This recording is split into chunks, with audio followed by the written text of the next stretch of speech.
massive, unstoppable, deadly. A level of destruction that was, over hundreds of miles of the coastline. We'll travel the globe investigating some of the world's most devastating tsunamis. Each bigger than the last, each packing more punch, each taking us one step closer to a mega tsunami. A wave that will not just rewrite the record books, it will erase them.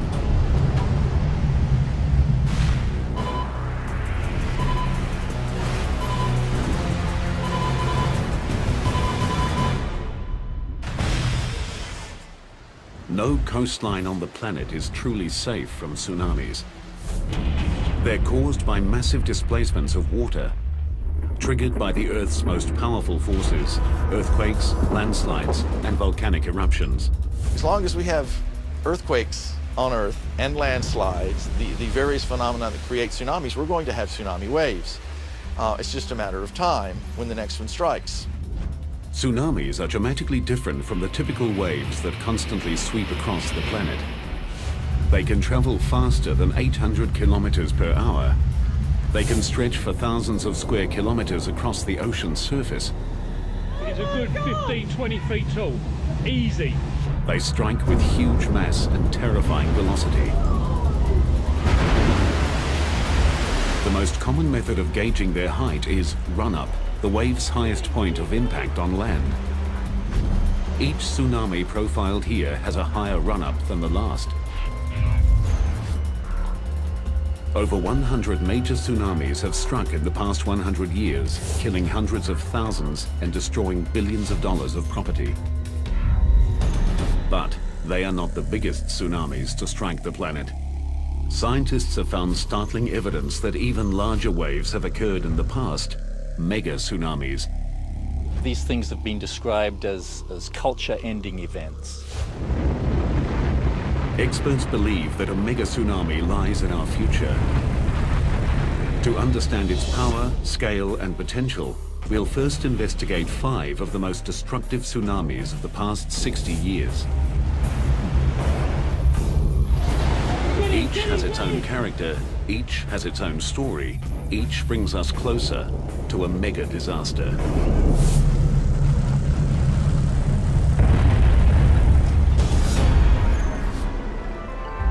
Hawaii is a tropical paradise that attracts millions of tourists.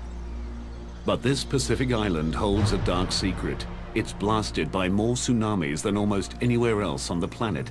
The Hawaiian Islands, sitting as they do in the middle of the Pacific Ocean, are affected by tsunamis from all regions of the Pacific. The Ring of Fire is a volatile fracture zone surrounding the Pacific Ocean plate. 90% of the world's earthquakes occur here. Earthquakes are the most common cause of tsunamis, which is why Hawaii gets hit often and from all directions. Destructive tsunamis struck here in 1837, 1868, 1877, 1923, 1946, 52, 57, 60, and 64. This makes it the unofficial tsunami capital of the Pacific. 2:28 a.m., April 1st, 1946. A magnitude 8.1 earthquake rips through the Aleutian Islands off the coast of Alaska. A huge stretch of the ocean floor is uplifted, displacing the entire column of water above it.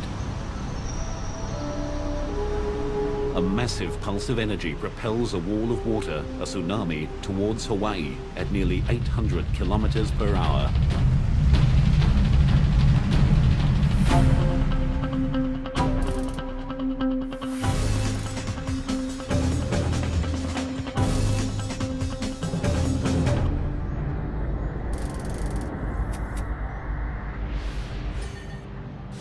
(3,800 kilometers away in the small seaside village of Laupahoehoe, children and teachers gather to prepare for the day's classes. Marsu McShane is one of the teachers. We were in our cottages, and the Akionas who lived in that house that's no longer there knocked on our door and said, "Come see the tidal wave." At first glance, it's deceptively innocent. We looked over, and the wave ocean sucked out, and then it came in a little bit more, like emptying a bathtub, and sucked out again. And we said, this is a tidal wave? I don't think much of that.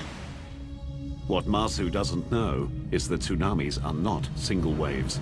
They move forward in what's known as a tsunami train, a group of waves of many different sizes.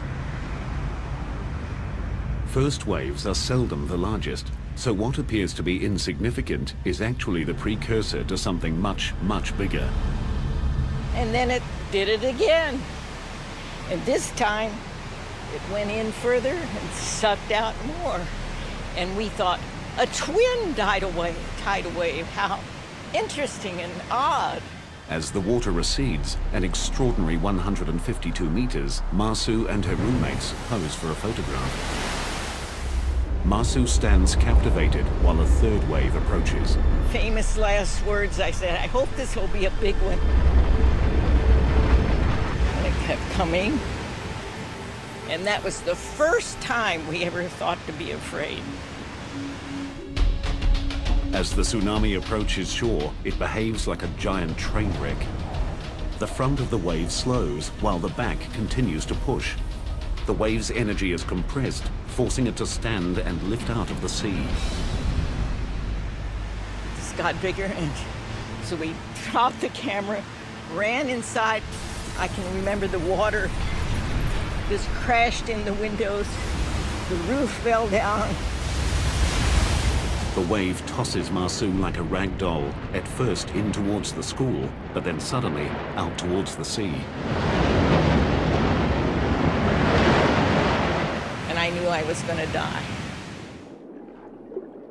Masu spends the next 9 hours clinging to debris before finally being rescued. She is the only lucky one. All of her roommates perish. At the school, 16 children and 5 teachers are lost. But the tsunami is not finished with Hawaii. 37 kilometers south of Laupahoehoe, the sleepy trading town of Hilo Bay is also caught unawares.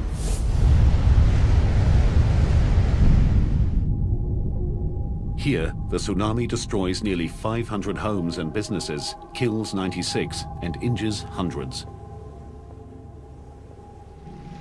Descriptions of the 1946 tsunami were that it came across the breakwater with the greatest of ease, just overcame it, and then washed across town. Other people describe seeing boulders blasted out as the water surged across.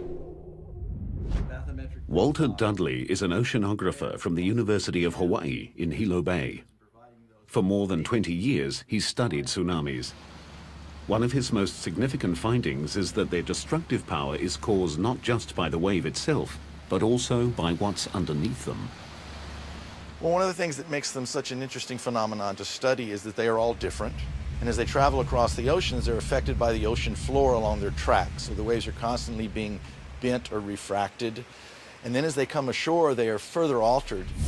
No two pieces of coastline are the same.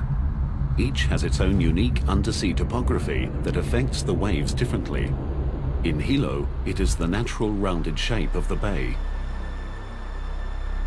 You can think of a bathtub, and as little children get in a bathtub, they can slosh the water back and forth, and they quickly find out that there's a speed at which the water will really move. The first 2 waves to hit the bathtub-shaped Hilo Bay caused the water to slosh back and forth. When a third wave arrived, it combined with the sloshing water to produce a larger and more destructive wave.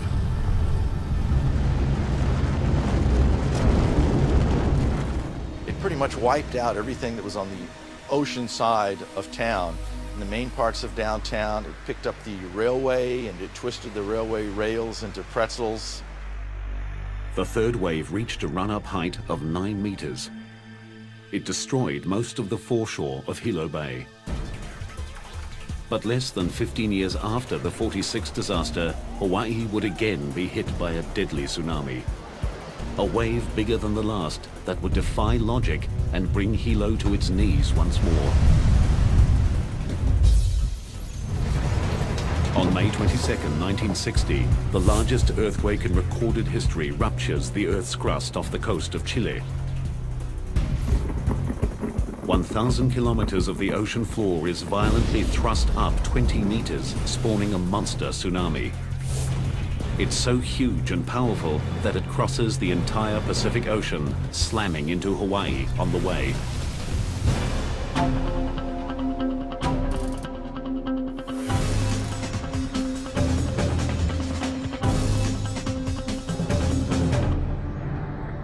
This time, technology installed since the 1946 quake warns residents of Hilo Bay 5 hours in advance. But the warning falls on deaf ears. In the preceding 12 years, about 3 out of 4 alarms had turned out to be small tsunamis. So instead of inspiring fear, let's get away from this potential disaster, I think it inspired curiosity, because it is a fascinating phenomenon. Let's go down and watch. Although the civil defense were saying people evacuate, there were a lot of us, me included, that out of curiosity went down to look, to see what was going to happen. Local real estate agent Al Inouye and many others assume that because this wave is coming from the southeast and Hilo faces the north, the bay will be spared. They are wrong. Just after midnight, the first wave strikes. You could hear people yelling and screaming behind me that were being caught in a wave. That was an experience because, and it still stays in my mind, all this screaming and yelling, and I couldn't do anything about it. It sounded like several trains, rushing down a track. I mean, it was really a roar, and, you can hear the crashing of houses against each other. It's hard to describe. It was just a sound that you don't want to hear again. I mean, it was horrible. Dawn breaks on a nightmare. 61 people are dead and more than 700 buildings destroyed or severely damaged. The 1960 tsunami took locals and experts by surprise. After thorough study, scientists discovered a remarkable aspect of the tsunami.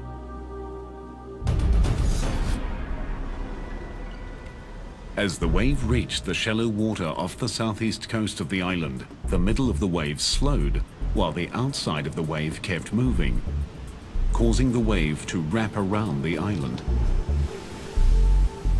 Then, just as in 1946, the natural shape of the bay added to the tsunami's destructive power. This time, the largest wave had a run-up height of 10.5 meters, 1.5 meters higher than in 1946. But Hawaii wasn't the only location struck by the monster tsunami. It roared thousands of kilometers across the Pacific, striking virtually every coast, including Japan, where 122 people died. Tsunamis have an incredible amount of energy, and as they travel across the ocean, they use up very, very little of that. It's when they come ashore that all that energy is unleashed. The 1946 and 1960 tsunamis gave scientists new insights into the complex behavior and ocean-crossing power of these giant waves. But when a local tsunami hits Japan, it strikes with larger and more powerful waves than the 46 and 60 Hawaiian tsunamis combined. And there's no time to evacuate. And later, a tsunami that combines sudden impact with awesome size, a mega disaster. The 1946 and 1960 Hawaiian tsunamis had run-up heights of 9 and 10.5 meters. Shaped and intensified by the ocean floor and coastline, they smashed the island communities with unexpected force. But there's another tsunami hotspot, where a larger and more deadly wave struck without warning. Second only to Hawaii, Japan is the most tsunami-prone location in the Pacific. The Japanese have been hit so many times by these giant waves that they created the word tsunami, meaning harbor wave, to describe these terrifying events. These waves can come from as far away as Chile or as close as 80 kilometers offshore. The locally generated tsunamis pose the greatest danger.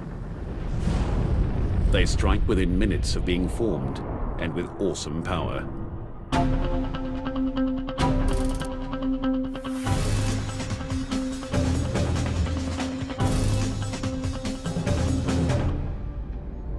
(10:17 p.m., July 12, 1993). A magnitude 7.8 earthquake rips the ocean floor off the coast of Hokkaido.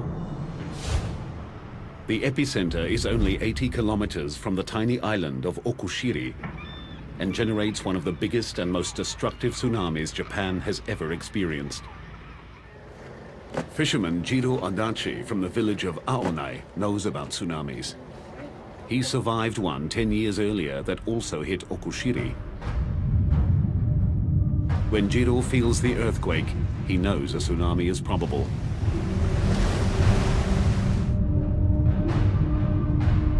He quickly evacuates his wife and children from their seaside home, sending them to higher ground in the car while he shuts off the gas. He moves swiftly, but not swiftly enough. Just 4 minutes after the quake, the first wave hits him with overwhelming force as it surges to an incredible 15 meters. It started to pull me back into the sea. I held on to something and thought that I must run to the mountain. Somehow, Jiro manages to find firm ground. He flees to the safety of a nearby hill. In a few terrifying minutes, the tsunami destroys 80 houses and fishing shacks. But the danger is not over. Out of the darkness, a second wave strikes. Homes, boats, cars and trucks, spared by the first wave, are smashed to pieces. Fires erupt as gas pipes burst. Aonai is under siege. Jiro and other survivors rush to the waterfront to help the injured. We heard people shouting for help. They were calling, "Help me, help me." I heard a lot of voices, women's voices and children's voices.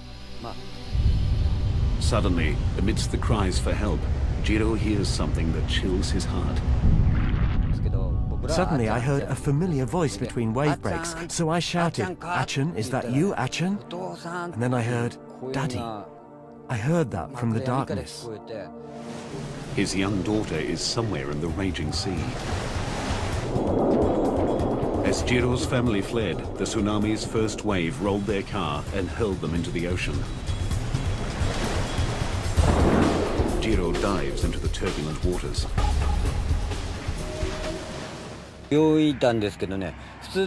Normally I'm a great swimmer, but this was incredibly difficult. Sometimes I was swimming but I couldn't move forward at all. And other times I'd suddenly be pulled backwards by the sea. Miraculously, father and daughter make it to shore.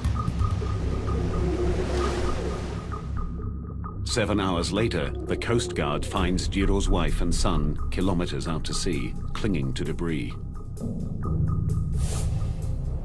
As dawn breaks, the tsunami's power becomes horrifically clear. Large parts of Aonai are completely flattened. Fires continue to rage, and most of the fishing fleet is lost. Across the island, 437 houses are destroyed and more than 800 severely damaged. 198 people are dead. The aftermath of the disaster confronts scientists with an intriguing mystery. The two waves that hit Aonai came from completely different directions. The first wave of the tsunami came from the west area where the seismic center was, and it attacked only the low part in the south area of Aonai. But the second wave came from the east, away from the tsunami's source. The second wave came in just 10 minutes after the first, and it attacked all of this area of Aonai.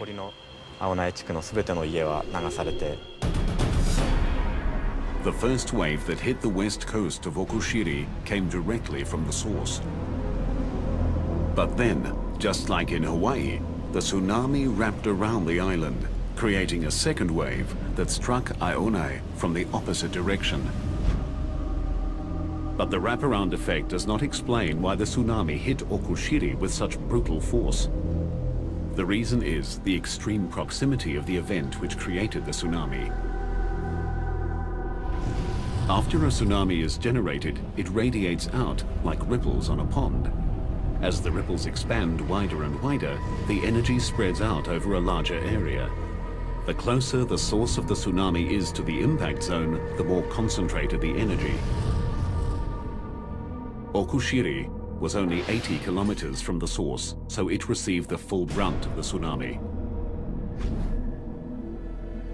Just north of Aonai, the waves reached a staggering 31 meters. Today, the legacy of the 1993 tsunami is set in concrete. Huge walls up to 11 meters high and extending 14 kilometers along the coast stand guard against the sea. Powerful steel gates protect river mouths, and the harbor is bolstered by concrete blocks to reduce wave impact.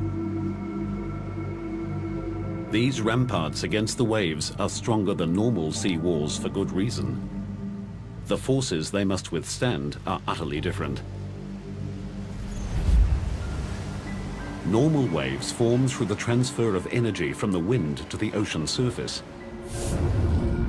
Tsunamis are generated by phenomenal transfers of energy. Even the largest wind waves have a maximum wavelength from crest to crest of a few hundred meters. Tsunamis can have wavelengths of hundreds of kilometers. When they hit, they keep coming and coming. In a unique experiment, scientists in Japan are measuring the impact of those forces. At this lab in Kanagawa, engineers are using the largest man-made tsunami in the world to help design stronger coastal structures.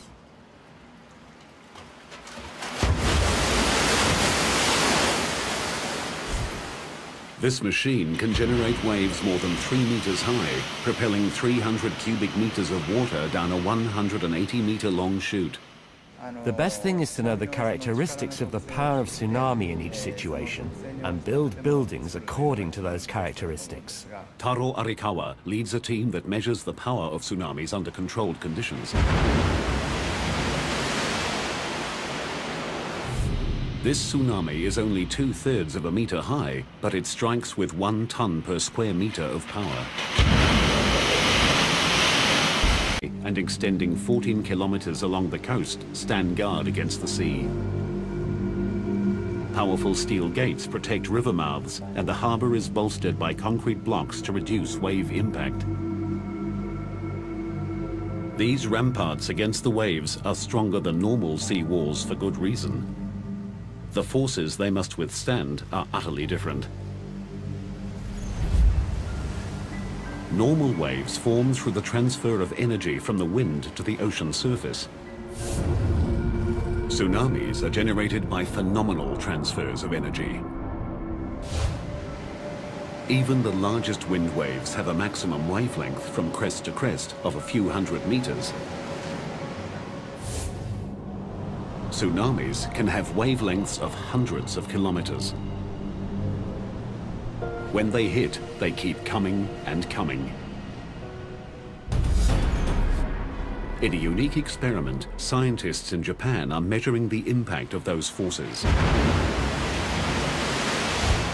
At this lab in Kanagawa, engineers are using the largest man-made tsunami in the world to help design stronger coastal structures.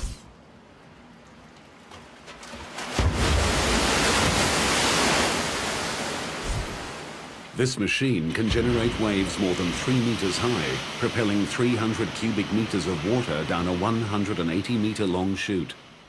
The best thing is to know the characteristics of the power of tsunami in each situation and build buildings according to those characteristics. Taro Arikawa leads a team that measures the power of tsunamis under controlled conditions. This tsunami is only 2/3 of a meter high, but it strikes with 1 ton per square meter of power. To demonstrate what that kind of power can do, Arikawa puts himself in the wave's line of fire. Without the rope and harness, he'd be swept away by this miniature tsunami. Bigger tsunamis are even more powerful. This 2.4-meter wave hits with the force of 10 tons per square meter. Even after the initial impact, it continues to surge forward with a sustained pressure of 4 tons per square meter. The tsunami in Okushiri was much higher and hundreds of times more powerful. Scientists here believe their studies will translate into stronger and better engineered structures, capable of withstanding tsunami strikes. Once we can reduce the power, the reduced destructive power of tsunami coming ashore would not cause as much damage. The Okushiri event shows how destructive a local tsunami can be. It strikes with undiluted power and too quickly to respond. But that disaster was eclipsed by a far bigger and more deadly tsunami. A wave generated by an earthquake so powerful it moved the entire planet. A wave that takes us one step closer to a mega disaster. The tsunami that hit Okushiri, Japan, came from just 80 kilometers away and reached a run-up height of 31 meters. It killed 198 people and destroyed most of the fishing village of Aonai. But it pales in comparison to the deadliest tsunami of modern times.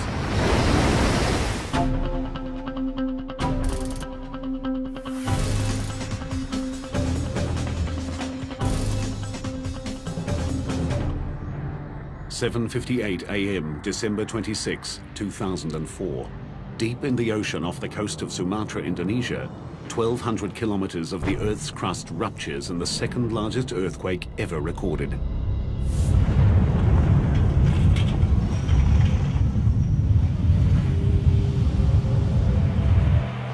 The 9.3 quake shatters buildings and destroys lives. But it is just a forerunner of an even more horrific disaster.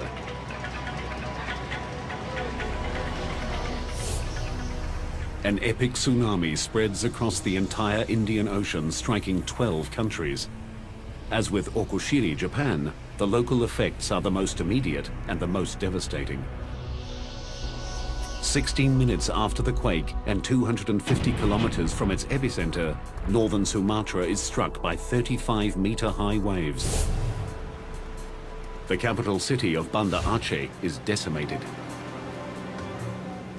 More than 160,000 people are killed. Coastal engineer Jose Borrero arrived in Banda Aceh 4 days behind the tsunami. I've seen hurricane damage, and I've seen some flood damage before, and I've seen a lot of tsunami after effects before also, but this definitely was the worst. What was amazing about it was the scale. 70% of all buildings in Banda Aceh are flattened. More than 70 kilometers of coastline show evidence of wave heights above 30 meters. It was a level of destruction that was over hundreds of miles of the coastline, the same level of destruction. So it wasn't just isolated pockets of areas that were wiped out, but the entire coast and then the entire city of Banda Aceh.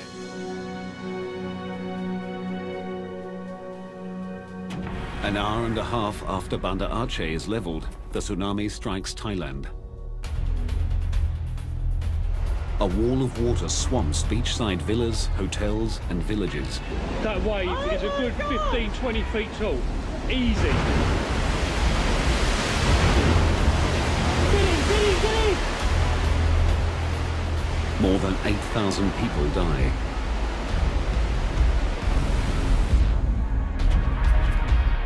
(2,000 kilometers to the west, on the island nation of Sri Lanka, 100 billion tons of water surges inland, killing 35,000 people and leaving another 500,000 homeless.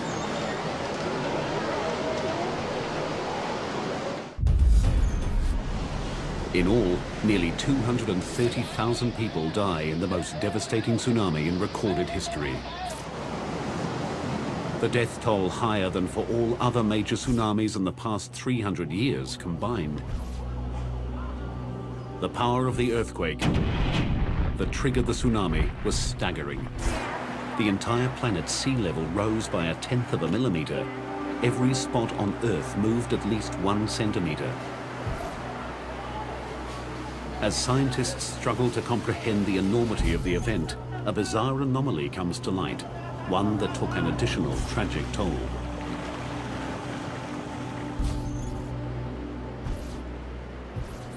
The morning of December 26 is quietly dawning on the peaceful shores of Galle, Sri Lanka. British tourists Camilla and Dominic Welby are sleeping in their beachside bungalow with their 11-year-old son, Hector. Suddenly, Dominic is wakened by a strange noise. I went outside onto the veranda and I noticed that the water, which should have been at low tide, was up against the wall of the garden. What Dominic is seeing, without realizing it, is the first sign of the tsunami. At the point of its creation, the bottom of the tsunami, called the negative wave, went east towards Thailand and Indonesia, while the top, called the positive wave, went west towards Sri Lanka. When the bottom of a wave arrives first, gravity sucks the water out, lowering the sea level. When the top of a wave arrives first, it comes like a flood. This is what the Welbys are experiencing. I didn't know what it was. And at that moment, the floor exploded. The tsunami rushes in, destroying the bungalow. The force of the water was phenomenal. You know, to be exploded out of your bed, you know, to feel a piece of furniture just be thrown up into the air and to be thrown off it and to have to jump. It's just very weird. And to then be sucked out and tossed around like being in a washing machine. The couple grab their son and scramble into the bathroom. With each wave, with the intensity of each wave, because it would fill up the shower cubicle completely, we would be swirling around underwater, trying to, you know, regain our purchase on whatever we could find. As the waves continue to pound, the concrete walls of the bathroom begin to crumble. Hector is trapped under a large piece of concrete, struggling to keep his head above water. The idea of your child dying before you it's nothing worse. A third wave surges over Hector's head. He's seconds from death. But instead of drowning him, miraculously, it lifts the concrete slab off his foot and releases him. The wave that's caused so much death in this one instance is life-saving. But mostly, the peculiar behavior of tsunami waves proves deadly. Surging forward and sucking back, billions of tons of swift-moving water carry a dangerous mass of deadly projectiles.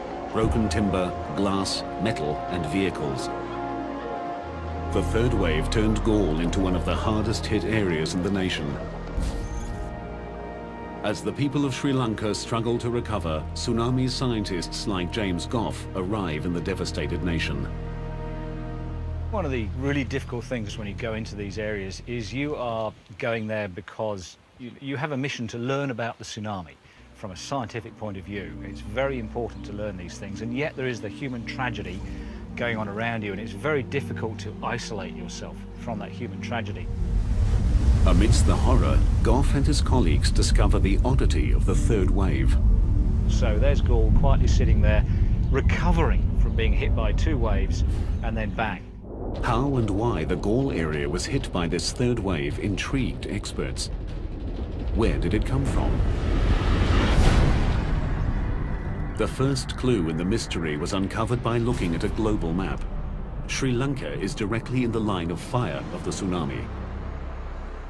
Sri Lanka was basically staring down the barrel of a loaded gun in a way. The second clue came only after careful analysis of the tsunami's unique behavior. So the tsunami wave goes all the way past Sri Lanka, heading off to the east coast of Africa. But on the way, whack, it hits into the Maldives, and a lot of the energy is reflected back from the Maldives, and the first place that hits is Gaul. The tsunami was so powerful, its reflected energy carried a third wave 800 kilometers back across the Indian Ocean. In total, over 4,000 people died in the Gaul region. The tragedy confirms scientists' theories about the phenomenal reflective power of tsunamis. The Indian Ocean tsunami continues to provide scientists with complex and compelling new data, most of which is still being processed.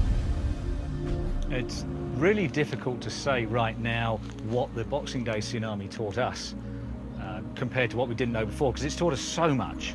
It taught us that we actually don't know a lot and that we have a lot more to learn. What the Welbys learned is that life is fleeting and precious. In appreciation for their survival and in recognition of the thousands that did not, they spearheaded a fundraising effort back home in England. To date, they've raised $25,000 for the people of Gaul. Many mysteries about the Indian Ocean tsunami remain unanswered. One of the biggest questions is how the highest waves could possibly have reached a staggering run-up height of 35 meters. Far beyond what had been thought physically possible by an earthquake-triggered tsunami. But as huge as that tsunami was, it is not the biggest wave to strike in recent history. Landslides can trigger a different kind of killer wave, producing a tsunami of monstrous size. And scientists believe a mega tsunami looms in our future, a wave of such epic proportions that nothing like it has been seen since prehistoric times. The 2004 Indian Ocean tsunami unleashed a series of enormous and deadly waves that had run-ups of 35 meters.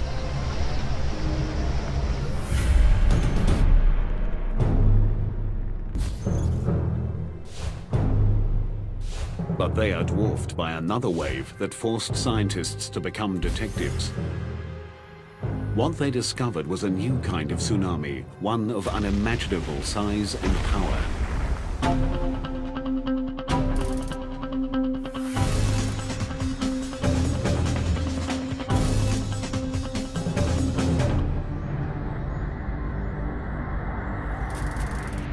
In a remote bay in southwest Alaska, a native legend tells of a beast that shakes the ocean and destroys those who walk its shores. In 1958, a local fisherman came face to face with that beast. A mysterious wave more than twice the height of the Golden Gate Bridge. The story of this incredible phenomenon began 5 years earlier, with 2 American geologists on assignment in remote Lituya Bay, Alaska. We were in the bay mapping the geology and primarily interested in the stratigraphy because of the oil potential of that part of the Gulf of Alaska. They didn't find any oil, but they did find one of the scientific mysteries of the century. George Plafka was one of the scientists. One of the obvious things you see when you're in that bay, if you're looking closely, is that the trees are of different ages as you go away from the shoreline. Plafka and his colleague noticed that a band of younger trees circled the entire bay hundreds of meters above the water. The scientists knew this dramatic change in vegetation meant a large-scale disaster had struck the area. But they saw no evidence of fire or avalanches. And so we speculated about what that could be and had all kinds of ideas about glaciers shoving forward very rapidly. The other was that there were submarine slides going on at some of the deltas along the margin of the bay, or that there was breakouts of large amounts of water up higher along the glaciers and then they flood down all of a sudden. We had everything except the right way, the right idea about how those waves could form. The geologists left Lituya Bay without solving their mystery. 5 years later, they got their answer. In 1958, Howard Ulrich takes his 8-year-old son, Howard Jr., on a fishing trip to Lituya Bay. So we went into our favorite anchoring spot and dropped our anchor and made supper, and finally about 9 o'clock we went to our bunks. An hour later, the boat starts shaking violently. An 8.3 earthquake centered 21 kilometers from Lituya Bay rips across the water. Howard and his son rush up on deck just in time to see the most amazing sight of their lives. It looked like a big explosion, like you've seen big explosions in the water on TV. That's exactly what it looked like. What happens next defies the imagination.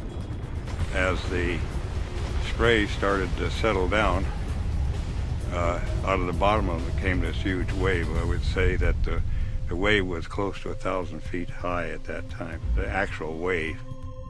Traveling at an estimated 112 kilometers per hour, the liquid mountain is charging straight for Howard and his son. Just coal black and full of logs, just straight up and down. It was actually a pretty horrifying looking sight. I just thought, you know, this is the end. There's no way you're going to get out of this, you know. In a desperate attempt to keep control of his boat, Howard turns on his engine and drives directly into the beast. Started pulling all the anchor chain out, and when it got to the end of the chain, I thought it was going to pull the bow of the boat under, but it snapped that chain just like it wasn't even there. The giant wave lifts the tiny boat high into the air. And I looked out over the stern of the boat, and we were looking down on the trees. And I figured that's where we were going to end up. Unbelievably, their boat rides up and over the wave, and the Ulriches land back in the bay unharmed. 2 other vessels and their 4 occupants are not as lucky. This incredible footage was filmed the next day. Everything in the wave's path is destroyed, no trees are left standing, and most soil is ripped off down to bedrock. The run-up height of 1,740 feet is the world record, I think, for anything that's happened in historic time. And it was, you know, it's 500 feet higher than the Empire State Building. That's pretty big. The earthquake felt by Howard triggered a massive rock slide, sending 30 million cubic meters of mountain hurtling into Lituya Bay. The debris slammed into the water, creating the giant wave. It just swooped down a very steep slope and ran out into the fjord and basically forced all the water out of that little arm in front of the glacier and shot it up over the ridge that was on the other side. One mystery remained. The amount of water displaced exceeded the amount of land that fell into the bay. It took 42 years to solve this mystery. Scientific models determined that the rapidly moving landslide created an air pocket behind the wave, preventing the water from sloshing back. The force of the air pocket combined with the size and weight of the landslide shot the water out of the bay like a missile. It would be the same as if you took a paddle and ran it down, pushed into the water full speed at a high velocity, just push all the water right out. The effects of the giant Lituya Bay wave remain clearly visible today. The event rewrote the history books and changed our understanding of tsunamis forever. Landslides can and do produce waves far larger and more destructive than ever thought possible. Lituya Bay's desolate location limited the damage caused by the giant tsunami. But should an even bigger landslide-generated wave strike a major city, the result will be a mega disaster.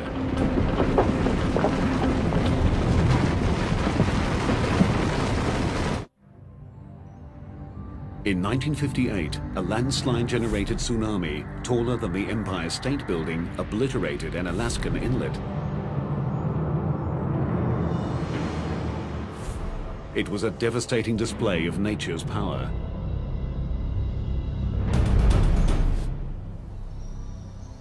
But across the Pacific Ocean, on the gentle slopes of Oahu, Hawaii, scientists have uncovered evidence of a potential disaster that would dwarf the Indian Ocean and Latuya Bay tsunamis combined. It's almost incomprehensible, the scale, the enormity of these things. It would be quite a view. Gerard Fryer is a geophysicist from the University of Hawaii. He uses advanced computer modeling and field data to forecast tsunamis. His research has uncovered a potential wave so big that even the best-laid evacuation plans may not be enough. These things have been described as culture-ending events. The state would essentially be knocked back to the Stone Age. This mega tsunami would combine the dizzying height of a landslide-triggered wave with a tsunami that strikes a densely populated landmass, in this case, Hawaii.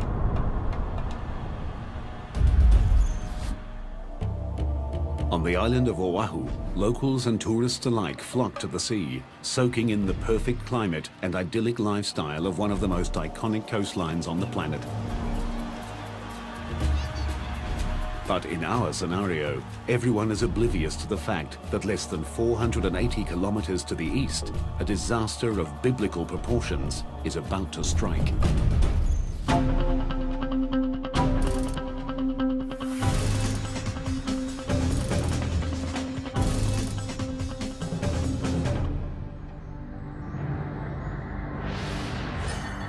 The mega disaster is triggered by the eruption of the world's largest volcano, Mauna Loa, on the Big Island of Hawaii.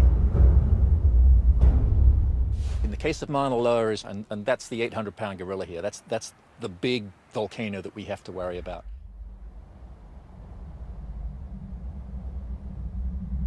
As Mauna Loa is preparing for eruption, the southwest rift zone of Mauna Loa inflates with magma. The entire mountain swells, which means that the outer slopes get steeper. There are probably a succession of small earthquakes, and then maybe a big earthquake that shakes loose this very steep western flank of the volcano.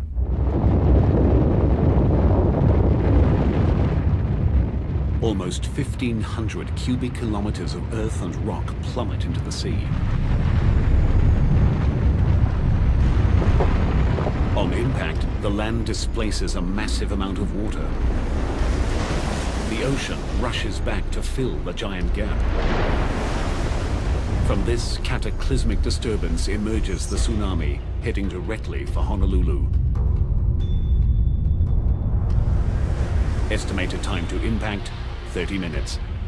This is the direction that a big tsunami would come from the Big Island. The wave first becomes visible as it stands and breaks on a shallow bank, 40 kilometers southeast of Honolulu.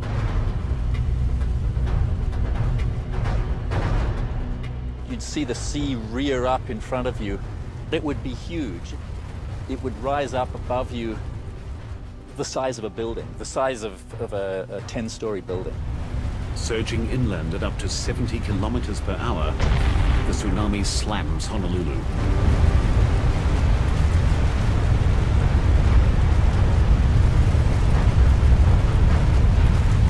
Because the tsunami's energy stretches down to the ocean floor, this wave is not clean water. It's filled with sand, coral, and rock.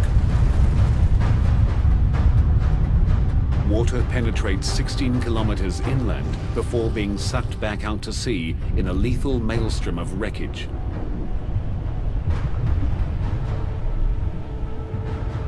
It annihilates nearly everyone and everything in its path.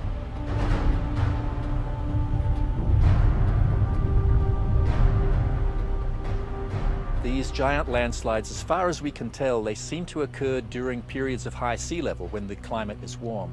Quite why that is, we don't know. But we are in a warm period right now with high sea level. So we should expect something like this within the next 10 or 20,000 years. As the unofficial tsunami capital of the Pacific,